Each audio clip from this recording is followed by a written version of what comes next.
Number 41 of the 48 ways reads, Ma'amido al ha'emet.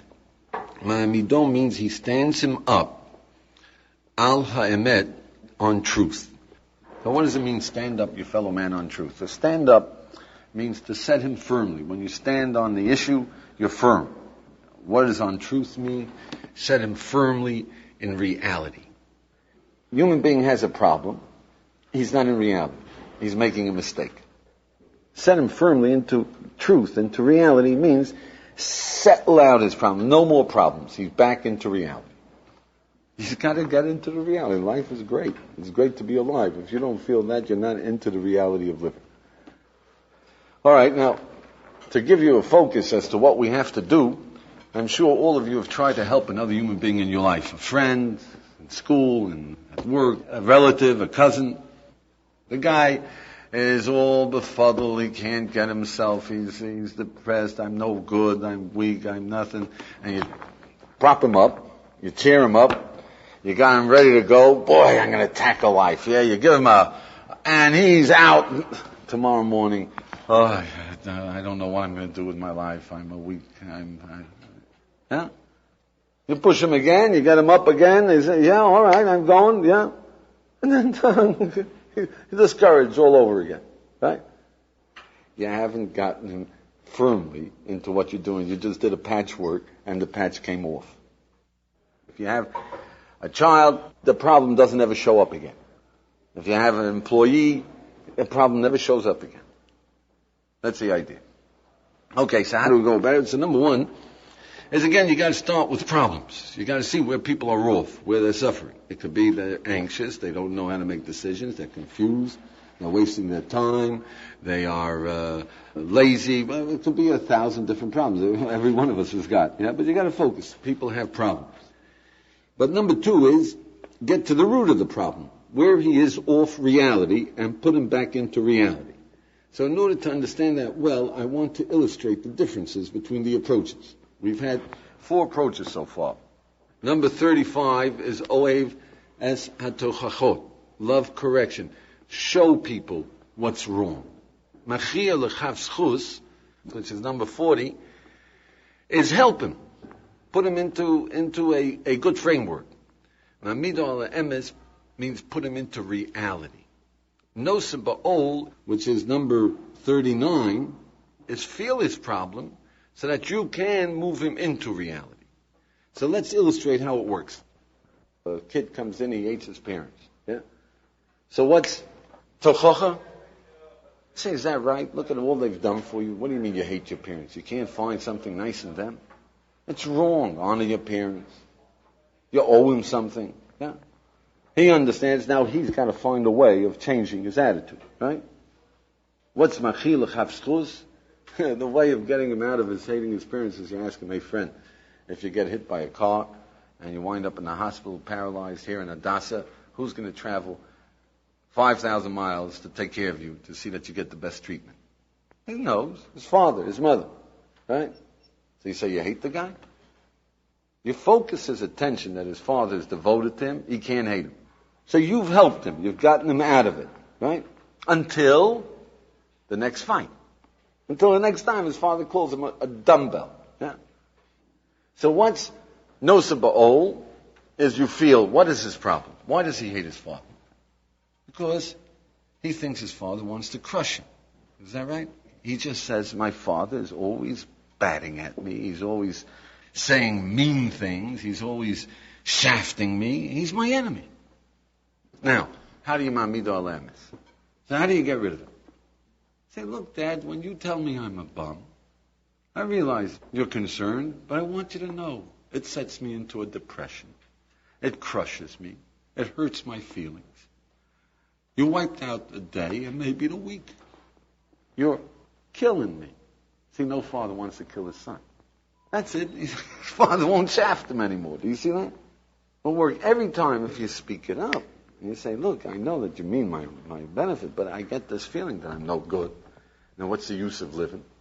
And I get this depression, and I'll never do anything, and I can't function, and I have to go and play Pac-Man the whole day. I gotta run away from life. Yeah. Of course, he might slip out of it. I'm not saying he's going to use it immediately. Yeah. You gotta set him into it. Yeah. Well, let's just take one more illustration. Let's say you're a father, you see a man nagging his son, right? The other side of the coin. He says, you dumbbell, you idiot. And then I tell you, how many times I tell you that you should wake up in the morning, close the screen door, take out the garbage. What's the matter with you? You're a parasite. Nothing is going to come at you. Ring, ring, ring, right? You can show him his problem. How do you show him his problem? Say, do you want your son to hate you?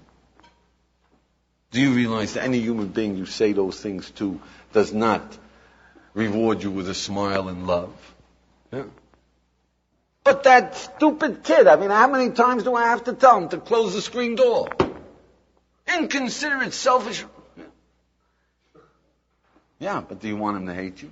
You showed him. You're being counterproductive. You're getting the wrong reactions out of your kid. Yeah. That's tochoch. You showed him. But then we still got the problem. How do I deal with it? All right, so now what is machiyah l'chavschus? How would you tell him? How do you deal with it? You say, look, you want a tool for being able to help your son and get it done, that he'll never leave the screen door open? Yeah. What would you tell your neighbor's son about keeping the screen door open? Would you call him an idiot? Fool? You'll be objective about it. This is because it's your son. Yeah? All right, now what is Nosa Ba'ol? Nosa Ba'ol is realize and feel his situation. Why does a father lose his temper? Why is he beating his own child on them? What's the problem? So the root problem is that he's frustrated that his son is not listening to him when he's telling him what's good for him. Yeah? He is frustrated. He doesn't know how to go about it. What's the solution? If you get him to realize, don't tell people what to do, even your own son. Show them.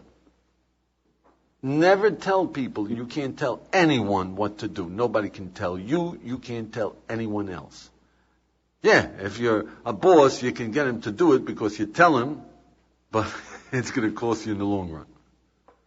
Either you show him why it's proper, why it's meaningful, why it's better, or keep quiet. People don't react because you said so. They don't go and understand and change. All right, at any rate, I hope that we understand the difference between tochocha, showing people, between machil chavschus, helping him, and mamido al emes, is put him firmly into reality. So number 3 is, if you see this, if you can appreciate what we're talking about, set him into reality, then you understand that this entails that you have to understand reality yourself.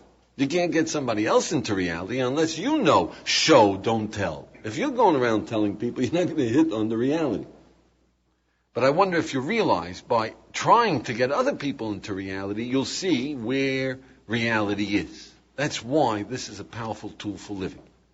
When you're trying to help somebody else get to his root problem, you're learning how to get into the reality of things rather than the illusions. But you have to become a reality seeker, a truth seeker. You have to want to know what life is really about. Is it good to be alive? What's good about it? Do you want to use your potential? What's holding you back? Number 4 is that in order to do this and recognize it, you have to have an ambition, a desire to get it done. Now, why do you want to understand really what life is about? Where are we off? What do we really want? Because sanity is beautiful. And we even have a sneaking suspicion that there's something really fantastic, exciting, breathtaking about living. Life is beautiful. The reality is beautiful. It's just that we're all tied up in knots about it. So you want to get that beauty of living. Not into the fuzziness and the imaginations and the machinations of your mind. He said that I am not intelligent. They don't appreciate the work that I've done for them. I don't really know what I want out of life. So what? You're living, come on, you can find out. Yeah? You're saying there is ugliness in life. There's a threat. That you don't have to be in the subway to know that. You should be hurting with that, with the fact, look at these crazy people. You can't, in the heart of civilization, you can't walk in security at night. What is man? You don't have to sit in the subway. You see, if you're going to wait until it's a threat against yourself, you say, poor me that I'm in this situation. I wish I were a millionaire, that I can walk around with 10 of New York City's finest, so I can be a little secure in the middle. Unless there's a real Meshuggah with a grenade. Yeah? This is the situation. Now, there's a lot of ugliness around. Yeah? What's beautiful about the fact that there's a lot of ugliness around? Clean it up. That's your challenge, friend. Tackle it. You know this is crazy. Thank God. You're sane. No, go ahead. Tackle it. Change your society. Figure out 10 plans. What do we do about New York? Worth 1,000 plans. If you live there, make it 1,000,000 plans. I mean, don't give up. What do we do? This is terrible. But just because you're in the subway, now you're going to pity yourself, and when you're upstairs in a secure apartment or in a car, and then life is grand? It's silly. The ugliness is there one way or another. The beauty of life is that we can change that ugliness. That you have the life force, you have the potential, if you want to. You say, I'm going to be a master surgeon, so I'm going to be miserable because all the people that come under my hand are sick people, poor people. Yeah, but you're looking, I'm helping them. I have a chance of helping them, right? So you take pleasure in the fact that I'm helping people. You don't sit there and say, I wish the world was different, nobody was sick. Yeah. You're a surgeon, do your job, right? All problems are illusions, not reality. Reality is beautiful. Yeah. Peter says that I'm surrounded with so many people who have illusions that their illusions become a reality. Don't let it happen.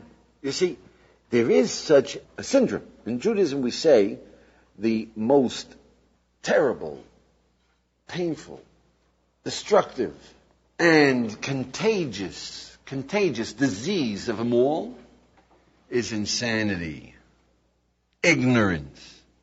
That's the most destructive. People commit suicide not because they have leukemia, because of ignorance, because of a break in reality, because they lost money in the stock market. It ain't worth living. They have a little nest egg, something like $150,000. How you guys feel if you had $150,000 locked up somewhere? Huh? Feeling pretty good, energized, huh? Not when you lose $5 million.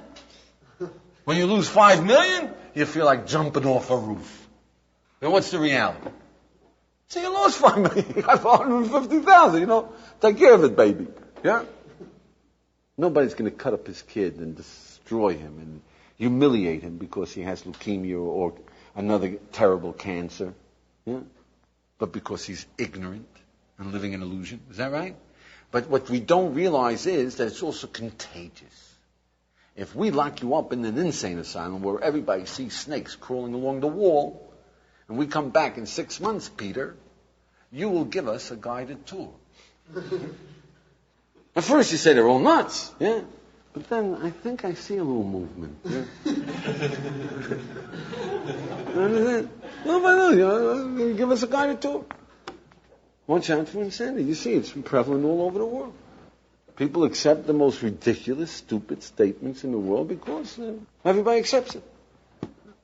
So in Judaism we say the best way to survive in an insane asylum where everybody's given the guided tour, there's Sam, the big boar snake, and this is little Dopey, the cute one, and right? The best way to survive is cure them.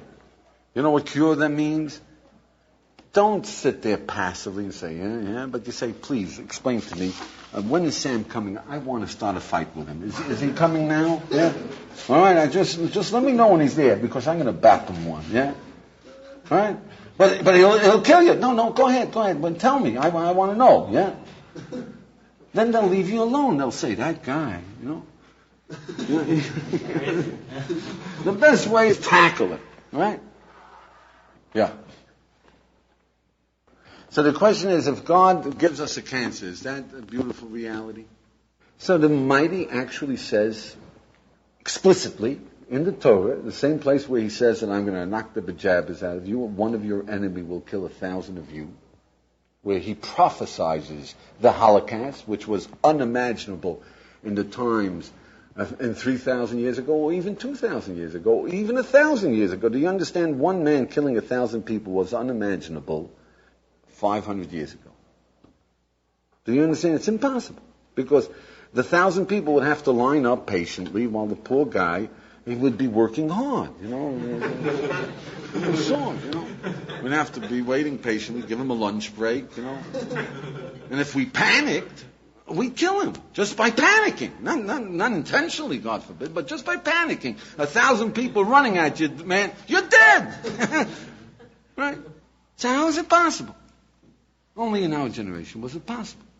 And over there it explicitly says, like a father chastises a son. Explicitly it says that. I will do it for you because I am your father, and that's why I'm going to do it to you. Out of love. Because the Almighty, our God, doesn't revenge himself on his children. Not our God. He doesn't need blood to redeem us. Just like if your son goes off the wall, does terrible things, God forbid he puts your life in danger and you're suffering terribly. If one day he comes back and he says, Dad, it was a nightmare. I'm sorry. I appreciate it was dreadful what I've done. I can't correct it. But please forgive me. I'm out of it, and thank God. Now what are you going to say? Wait, I got to get some blood out of you? Well, you'll break down crying. You'll say, thank God. Wow. Let's celebrate. Is that right? You don't need revenge on your son. Just straighten him out. Great! That's our concept of God. He doesn't need no blood. Right? You understand? So what does it mean that here he is, he's predicting that we're going to have such terrible disasters? So if you want to understand that, focus on a father chastises a son. And I'll give you an example. You walk down the street in Shmuel HaNavi, yeah, and you see the kids running across the street, the car screeching, yeah, right? The guy gets out of the car and starts cursing the kid, you damn fool, right? Yeah? Some of the people on the sidewalk say to the kid, you idiot, you could have gotten yourself killed, right? Some of them shake a fist. And what if you see one guy lighting out, running after this kid, chasing him 5 blocks, grabbing him, beating him? Are you gonna watch before you, bang, whack, smack? And you say, what are you doing to the poor kid? He's like, guys, get out of my way. Are you gonna cross that street again? Smack, bang, whack, smack. Who's that man? Father. His father wants to make darn sure he's not gonna make that mistake. His father wants him to live. Everybody else says, look, I told the kid, yeah. Looks like he's going to get himself killed one day, yeah. What a pity, right? You're not going to chase the kid 5 blocks and knock some brains into him and make sure that he's scared stiff of doing something like that again. Is that right? You know who appreciates the beauty of the Jewish people? The Almighty. And he says, we will not get lost. We will not assimilate. He won't let us. We say, no, we're not beautiful. We're nothing. Doesn't matter. We're Jewish. We're not Jewish. And what if our brothers assimilate and they get lost? So what? There's nothing special about us. He says, no, sir, my son. No way. If I have to teach you the difference, you'll learn. Now the Almighty is showing us. Are we going to learn the lesson? Or do we have to have the whole scene over again? But we will not get lost. That's what he said. At any rate, number 5 is set yourself into reality. What does that mean? Really, what are you living for? Why do you feel the way you do? Why are you going to college? To get wisdom? An education is wisdom? What do you mean an education? To be a money maker. And, of course, you take art and so that you have a little pleasure in life. Yeah? Live in the reality, the real world. What's really going on? Don't live a life full of illusion. Not very good. Number 6 is, all of life is decisions. Whatever you decide. You decide life is good, that's the way you're going to live it. You decide life is a mess, it's a pity that I'm around, that's the way you're going to live it, you see. Life is decisions. What you decide, who you are, what you want, where you're going, what is a friend, what is a wife, what is marriage, that's decisions. Your attitudes are decisions. Somebody gives the example of a young lady comes from Chicago to attend her friend's wedding in New York. Yeah? So she has a beautiful gown, especially for the occasion. And just before she gets dressed and just before the wedding, so the baby at the house spills some cereal on it. Yeah? Catastrophe. Right? So instantly she goes through all of the different possibilities. She can try to get a professional cleaner, a 1 hour, 2 hour cleaner. She can borrow a gown. She can try to buy another gown. She can go to the wedding with the gown. She cannot go to the wedding. All the different possibilities flash through the mind. It's a decision. She knows. She's going to make a decision. Yeah? So she decides there's nothing to do and she's still going to the wedding with the dirty gown. Now she doesn't realize that she has 10 ways of going to the wedding. You can go to the wedding determined to have pleasure. And if somebody asks you, what about your gown? You explain, hey, it was a kid, I wanted my friend's wedding. It's great, so it's a little dirty. Yeah? Or she can go and say, poor me, and make everybody miserable, and explain to them exactly how it happened, and how she was crestfallen and disastrous, and spend the whole evening commiserating.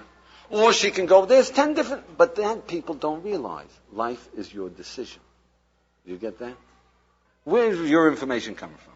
Intelligent decisions is on evidence. Number 7 is make judgment decisions on wisdom. Here we have a class on wisdom. You have to make a decision. Is it true that I want to live in reality? True or not true? Is it true that we are all into living illusions and that's where mistakes are coming from? Now, true, what are you going to do about it? I'm going to ignore it. Is happiness an obligation? Now, what are you going to do about it? It's a decision. Are you going to work at it? Are you going to use the tools? Or are you going to ignore them? You're making these decisions, but you have to learn to make them intelligently on your perception, and that's living in reality. Make sense? That makes sense. Okay, once you get up to there, number 8 is now tackle your problems. Make a list of your problems, and that's the assignment for today. Make a list of problems. After all, for yourself, you know you have problems. What are your problems? You're not motivated. What are your problems? I'm not using all my potential. Okay, now tackle them. What's the root?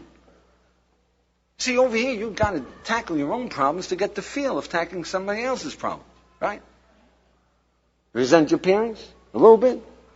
Feel, why? How do you eliminate it? You'll never resent them again. Number 9 is that it's crucial in all problem solving, but especially crucial in our own problem solving, to be objective. Because in subjectivity, you understand, you don't see, you're coming with prejudices. You don't see the reality. You have to be objective. The way to watch out is make sure that you got the real problem, not an illusion of what the problem is. Yeah? That you're getting down to the basic problem. So for instance, let's say you're not motivated. All of you feel I'm not properly motivated. You're not a ball of fire driving for some goal. You're using one cylinder, the others are dead. Yeah? Idling, not moving. So what's wrong? So you might think the problem is that I have nothing to live for. Is that the real problem? You have nothing to live for? That's ridiculous. Of course you have something to live for. Do you see? But we will present ourselves, we'll rationalize, I have nothing to live for, that's why I'm not motivated. You know what the real problem is? You don't know what you want. If you don't know what you want, you can't really drive full force at it. Yeah? So you've got to make sure that you hone in on the basic problem, not on some illusion of what the problem really is. Number 10 is that it's obvious that this requires drill, practice, with many problems. Otherwise, to learn how to use your tennis racket requires practice. Yeah? Problem solving requires practice. Practice. What is the problem? How do you get to the base, the root? B of this is, that's where do it for others. What's his problem? He's not motivated. What's wrong with him? Yeah? It's much easier to be objective. It's much easier to practice. It's much easier to be concerned. With yourself, you're all bollocksed up. Do it for others. That's the place to drill. Number 11 is that you've got to appreciate if you find a solution to one problem, it's not always universally applicable. You see, one guy is not motivated because he's discouraged. He knows what he wants. He just feels he can't make it. Why does he feel he can't make it? Because he is generalizing from the fact that he's failed 3 times, that he's always going to fail. Yeah? So what's the use? Do you get that? Which is a wrong generalization. Yeah. But another guy is not motivated because he is distracted with the fact that he is no good. It's not worth fighting for. He's been brainwashed by his parents that he's no good. He's been treated as a bum. So, what are you going to? You're going to go fight for a bum? Yeah. So you got to look at each person, track it down, feel him, and track down his problem, because every human being is unique in his appearance. So every human being is basically exactly the same. We all want to be good. We all want to live in reality. We all want to use our potential. We all want to be happy. We all want to help human beings. We all want... Do you see that? But one guy is driven by idealism. Another guy is driven by... There's different combinations. Each one is unique. So you got to find his unique situation and where he's off, the root of his problem. Number 12 is, okay, now you look at your friends and your relatives, see their problems and solve them. Take a couple of them, write them down, and figure out where's it coming from, what's wrong, how do you help them, how do you set them into reality so that they never suffer it again. Number 13 is that a step further is to appreciate that don't just solve a problem, go to the root problem, the basic problem, which means what? The one that's holding them back, their Achilles heel. You see, once you get a guy problem solving, he'll go zing, zing, zing, zing, zing. He'll take care of all the rest. So look for the strategic problem that will make the change, that will release his potential, that will get him moving.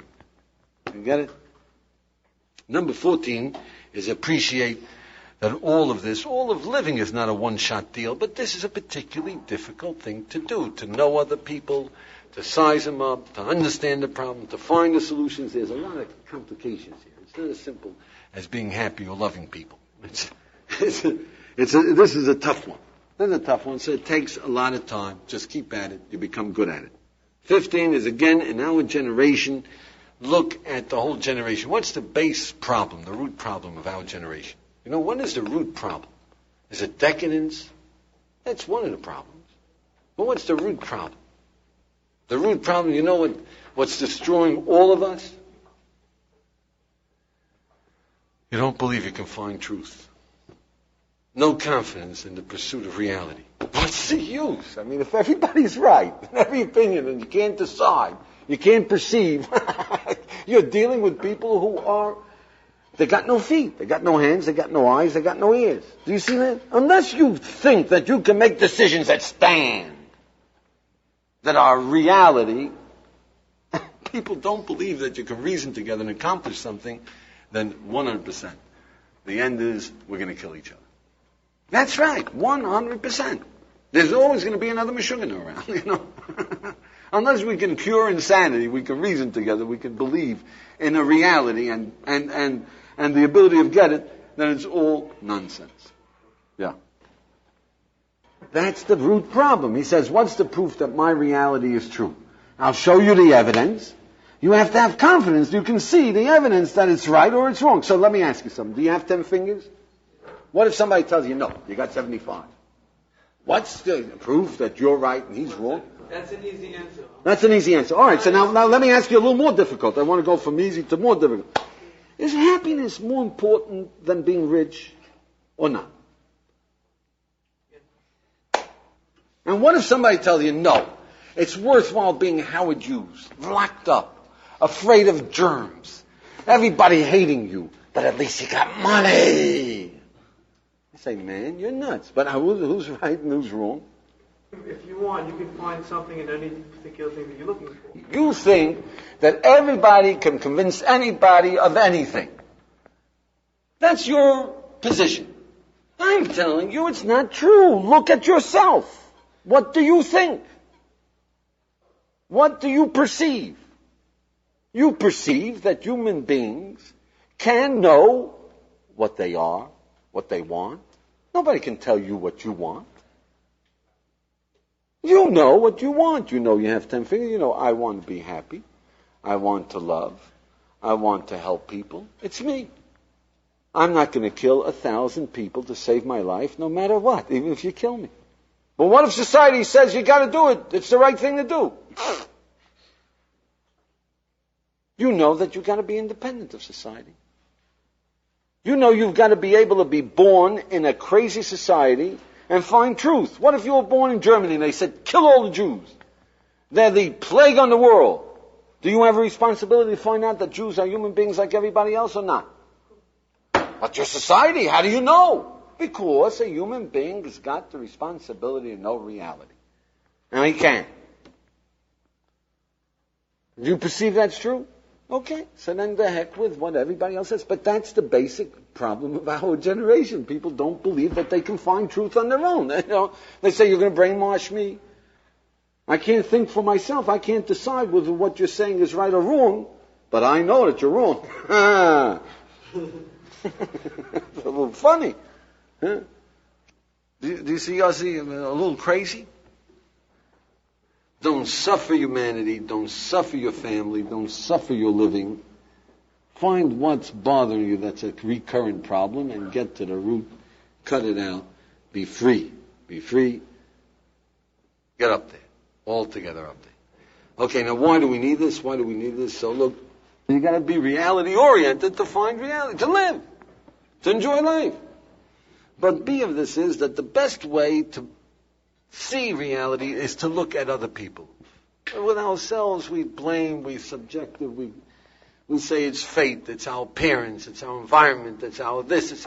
When we look at somebody else, we say, well, what can I do to get him to see and get into the root reality? Yeah, that's why it's so effective for ourselves. Once you see it for yourself. Yeah. But number 3 is that basically the reason is we human beings need to help humanity. We need to be good. It's within us. We need it. You should learn how to enjoy it, but it's there. But helping humanity is not only to stop a hand from bleeding. A guy cuts his hand, you're going to stop him from bleeding. You've got to see to it that you do whatever in your power to see that he is healed. That's helping humanity.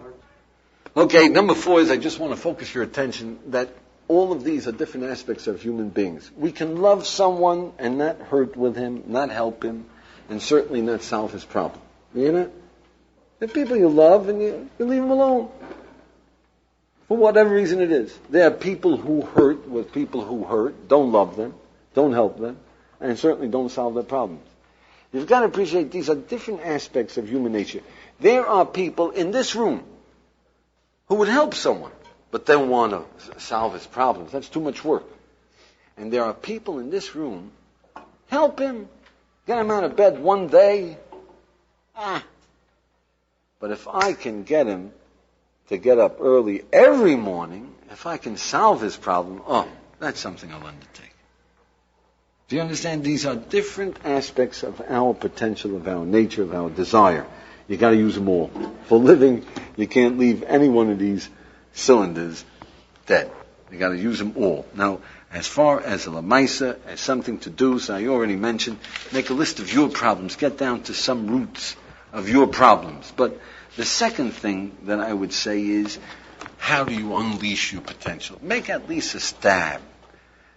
10 efforts at finding the root problem. Now, take it another 5 minutes, 10 times. What's holding me back? How do I change that? Come on, let's have one great man. If there'll be 10 of them, that would be even greater. You have been listening to the 48 Ways to Wisdom.